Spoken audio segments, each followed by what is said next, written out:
Hey, this is John Cena, and you are watching this WWE Fan 13.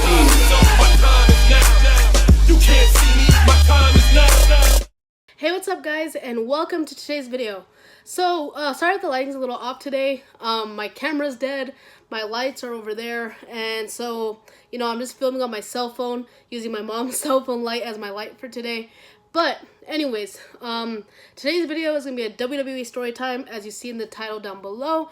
And as you guys see, it is when I got to meet the future, I don't care what anyone says, future WWE Hall of Famer, Chyna. Yes, guys, I was able to meet Chyna before she sadly passed away. And guys, I can tell you it was one of the best experiences I ever had is meeting a wrestler. And I'm not saying that just because she's passed. You will see why when I tell you guys the story. So, with that being said, let's get this started. So, flashback to 2015, guys.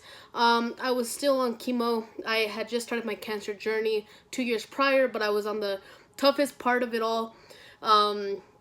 And, you know, my parents were trying to find a way to distract me and to not let me get depressed, being in the hospital, missing out on pretty much my early adult life. Like, you know, I just graduated high school in 2014, you know, this is like the time I'm supposed to be having fun, going with friends, like traveling, doing all that cool stuff. I still did the traveling part, but I didn't get to hang out with my friends so much.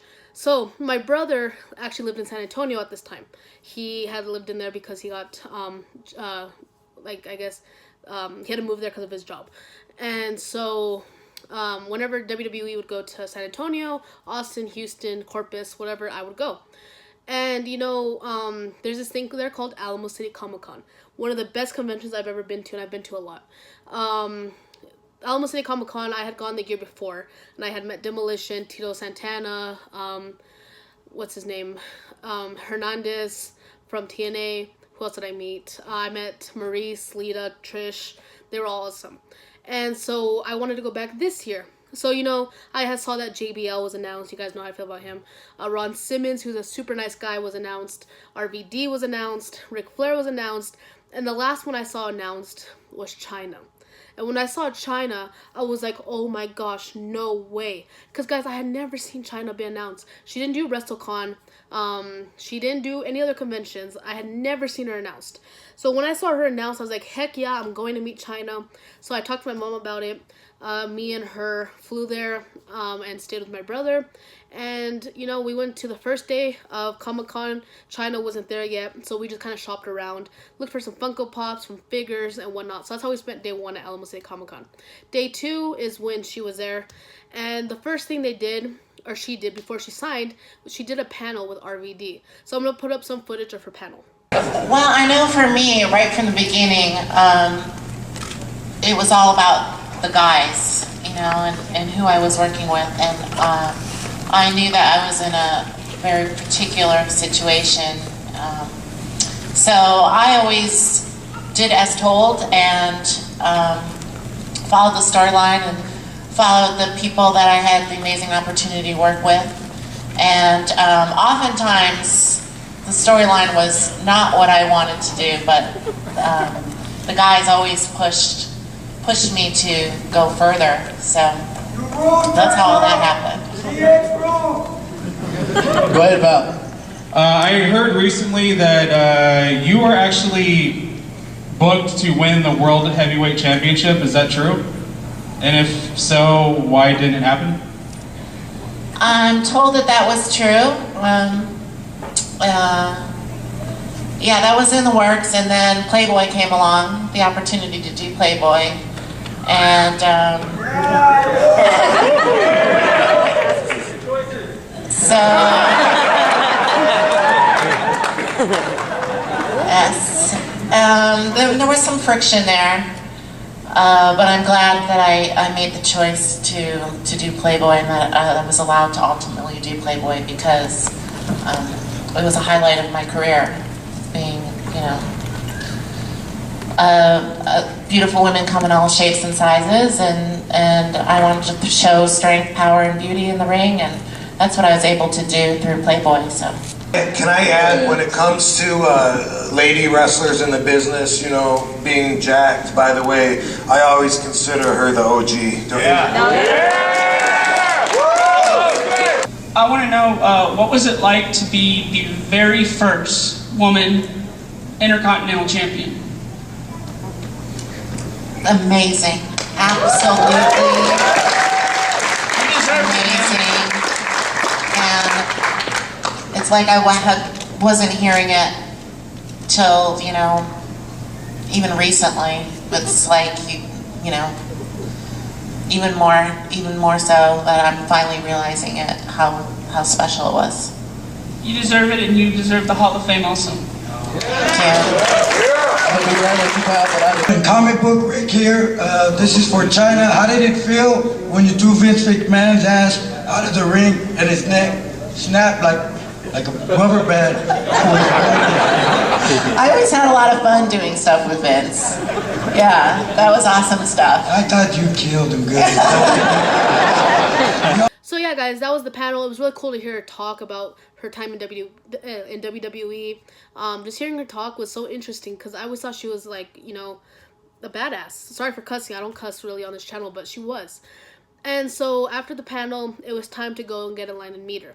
So literally, guys, she probably had the longest line there, longer line than Ric Flair. And so we got in line to wait, and I had met everybody else already. And so when it was finally my time to go up to her, guys, I was nervous. So nervous. You know, I went up to her, I gave her the stuff I wanted her to sign. I had her sign my encyclopedia, and I had her sign this magazine, which, guys, let me go get right now so I can show you guys. Okay, guys, something I forgot to mention. The autographs were pretty expensive considering I had met everybody else, like Ric Flair and stuff. So I only paid for one autograph, but because I didn't know how much she was gonna be charging. So she saw I had 2 items, but then she saw me only give her 1. And the first item I gave her, actually, which I'll show you guys. So here she is. She personalized it, saying, "To Kayla, love Chyna." So there's her signature right there. And so she saw me put this away, but in here on the front, I had a magazine, and she saw the magazine. And I'm assuming she's seen this magazine many times. And she said, "Hey, do you want that signed?" And I was like, "Yeah." I told her, I was like, "I wanted to get it signed, but I don't have enough money to get it signed." And then she's like, "No, just give it to me. I'll sign it." And her manager was cool with it. He didn't care. He was a really nice guy, too. I think he runs her Twitter page still. And so there she is. She signed it right there. And then we started talking. You know, she took time with every single person, guys. Like, I don't even know how long she stayed there, but guys, she took time with everybody to give them the exact kind of like experience they wanted. So, you know, we talked, and she was just like, "What's your favorite moment, like, of my career?" And I told him, like, I loved when you were with Eddie. Like, Eddie, I love his whole career from every little bit of it. And when you guys were together with, like, he was trying to, like, flirt with her and give her the flowers and stuff, I just loved it. And that's where the whole Latino heat thing came from. And I loved every little thing about it. And she said that Eddie was one of her favorite people she ever worked with, along with others. And, you know, we just kept talking. And I told her, "It's so stupid. You're not in the Hall of Fame." And she didn't know what to say, you know, because I'm sure she agreed. It was stupid she was in the Hall of Fame. And she's like, "Well, you know what? We're starting a petition to try to get WWE to get me in the Hall of Fame."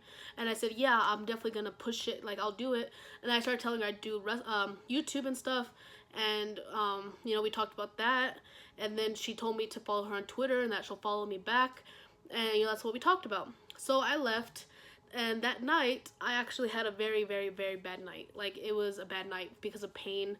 And if you guys don't know, I have arthritis, necrosis. I have all these issues from cancer that it pretty much left me permanently disabled. I know I look fine, I can walk, but not all disabilities are visible, and that's something people need to learn. But I had posted on Twitter saying, "I am so sick of pain," and I put hashtag #FCancer.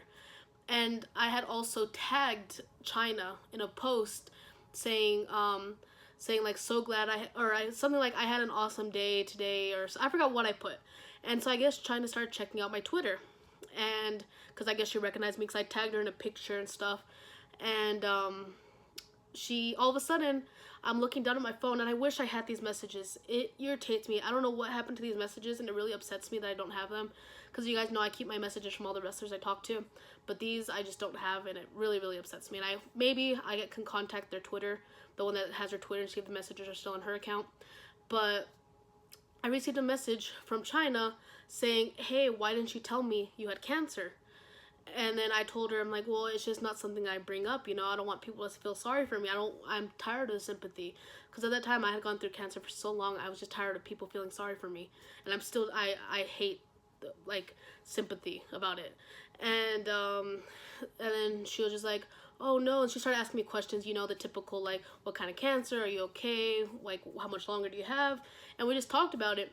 And, guys, literally from that day on, at least once a month, I would receive a message from Chyna asking how I was feeling, how I was doing, if the cancer was gone, if it had come back. Once a month, at least, maybe sometimes more, if she would see my tweets and me not feeling good, she would message me and see what was going on. And then one day, guys, the messages stopped. And if you guys are wondering why they stopped, you guys should know it's because she passed. And literally, she would always message me on the same day, every single time. And I think the day came and I didn't receive a message, and then the next day or two I heard she had passed. And you know, that was really hard because Chyna was honestly such an amazing person. The vibes you would get from her when you met her, I can't even process it. Like, you know, there's some wrestlers you meet and you get these vibes where they don't care, but then you meet wrestlers like Becky and John Cena and, yes, Roman Reigns and The Club and, you know, other guys like that who really genuinely care. That's how Chyna was. Chyna cared about her fans and gave as much time as they wanted with her. And I know she stayed at that convention for many, many hours just to meet and pretty much spend time with everybody. And she was just an amazing person. And it sucks that WWE did not put her in the Hall of Fame sooner. Wow. If you guys want to check out the video of me meeting Chyna, the card will pop up now. Go check it out, guys. It was an amazing vlog. Such an amazing person. Like, it sucks that she's not here. And she will never be here to see herself get put into the Hall of Fame. She'll see herself, but I guess from up in heaven, that's where she'll see herself finally get put in the Hall of Fame. And, gosh, guys, I get a little, like, teary-eyed because she was just such an awesome person. It just sucks that she didn't get what she deserved. I don't know why it bothered me so much because she was just so genuine. Guys, I know I'm saying this a lot, but she was so genuinely nice. And WWE just screwed her, pretty much. So, yeah, guys, with that being said, I'm going to leave a link down below for you guys to sign the petition to try to get Chyna into the Hall of Fame. I don't know if it'll work, but if it does, then maybe Chyna will finally get her rightful place in the Hall of Fame. I'm also going to leave a link to a video from one of my friends, Indigo. She made a video actually talking about the Chyna going to the Hall of Fame, why she should go in the Hall of Fame. So I'll leave that down below also. So, yeah, that's it, guys. I hope you guys enjoyed, and I will see you guys in tomorrow's video.